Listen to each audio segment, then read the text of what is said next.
पुण्यामध्ये आयटी कंपनीत तरुणीवर कोयत्यानं वार करून तिची हत्या करण्यात आली। येरवड्यातल्या आयटी कंपनीच्या पार्किंगमध्ये हल्ला झालाय। पुण्यामध्ये ही घटना घडलेली आहे। सुसंस्कृत शहर पुण्याला म्हटलं जातं, मात्र आपण पाहतोय गेल्या काही दिवसांमध्ये सातत्यानं कोयता गँगची दहशत पसरलेली दिसते। पैशाच्या वादातून सहकार्यानंच या तरुणीची हत्या केल्याचं कळतंय। उपचारादरम्यान या तरुणीचा मृत्यू झालाय। या घटनेतल्या तरुणीचा अतिरक्तस्रावामुळे उपचारादरम्यान मृत्यू झालाय। आरोपी आणि मृत तरुणी दोघेही WNS ग्लोबल सर्व्हिसेस या कॉल सेंटरमध्ये काम करत होते। येरवड्यातली घटना आहे। आयटी कंपनीमध्ये काम करणाऱ्या या तरुणीवर कोयत्यानं अशा प्रकारे हल्ला केलाय। यामध्ये तरुणीचा मृत्यू झालाय। WNS कॉल सेंटर कंपनीच्या पार्किंगमध्ये एक घटना घडलेली आहे, ज्यामध्ये एक त्याच कॉल सेंटरमध्ये काम करणारा आरोपी समनामे कृष्णा सत्यनारायण कनोजिया याने त्याच कंपनीत काम करणाऱ्या दुसऱ्या एका युवतीवर किचन नाईफने हल्ला केलेला आहे, ज्यामध्ये त्या युवतीच्या उजव्या एल्बोला गंभीर जखम झालेली होती। उपचारांती सदर मुलीचा मृत्यू झालेला आहे।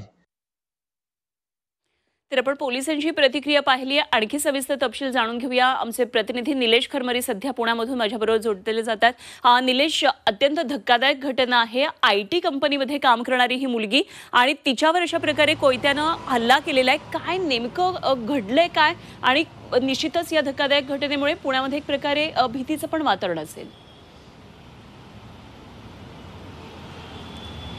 खरं तर अनुपमा, पुण्यामध्ये मागील काही दिवसांपासून महिलांवर अत्याचाराच्या घटना हे सातत्याने वाढत आहेत। त्यात काल संध्याकाळी आयटी कंपनीमध्ये काम करणाऱ्या अकाउंटंट म्हणजे ज्या दोघं एकत्र काम करत होते, मात्र पैशाच्या वादातून ते जेव्हा हल्ला झाला, कंपनीच्या बेसमेंटमध्ये ही जी कंपनी आहे त्या कंपनीच्या बेसमेंटमध्ये त्यांनी गाडी पार्किंग केली होती आणि ज्यावेळेस शिफ्ट संपली, त्या शिफ्ट संपल्यानंतर ते घरी जात असताना तिचाच सहकारी जो आहे कदाचित तो परप्रांतीय असण्याची शक्यता या ठिकाणी वर्तवण्यात आलेली आहे। किचनमधला जो चाकू असतो त्या चाकूने तिच्यावर वार केलेला आहे। पैशाच्या देवाणघेवाणीवरती त्यांचे 2 दिवसांपासून सातत्याने वाद चालू होते, मात्र तो जो वाद होता तो विकोपाला गेला आणि अखेर त्यांनी जो सहकारी आहे युवती तिच्यावर त्यांनी वार केलेला आहे।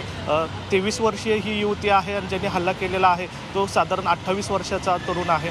एकत्र ते काम करत होते। जी मुलगी आहे ती पुण्यातील धनकवडी एरियातली स्थानिक मुलगी आहे आणि जो आता आरोपी ताब्यात घेतलेला आहे कदाचित तो परप्रांतीय असण्याची शक्यता आहे। कनोजिया असं त्याचं आडनाव समजतंय। पोलिसांनी त्याला कालच ताब्यात घेतलेलं आहे। मात्र या संपूर्ण प्रकरणामध्ये महिला असुरक्षित असल्याचं पुण्यामध्ये वातावरण आपल्याला पाहायला मिळत आहे। हे जे प्रकरण आहे हे हाय प्रोफाईल म्हणता येईल, कारण आयटी क्षेत्रामध्ये जे काम करणारी मुलगी आहे अकाउंट सेक्शनमध्ये एकाच कंपनीमध्ये ते दोघं काम करत होते आणि या संपूर्ण प्रकरणामध्ये पैशाचा अँगल आता समोर येतोय। मात्र पोलीस अजूनही तपास करत आहेत नेमका वाद कशामुळे झालेला। मात्र ज्या प्रकारे तिचा वार केला होता त्या वारानंतर तिचा रक्तस्राव हा मोठ्या प्रमाणात झाला आणि तिचा निश्चितच खरं तर सुसंस्कृत शहर म्हणणाऱ्या पुण्यामध्ये अशा प्रकारे आयटी सेक्टर मधल्या जर महिला सुरक्षित नसतील तर निश्चितच हा कायदा सुव्यवस्थेचा सुद्धा मोठा प्रश्न आहे। धन्यवाद निलेश, दिलेल्या सगळ्या सविस्तर माहितीसाठी।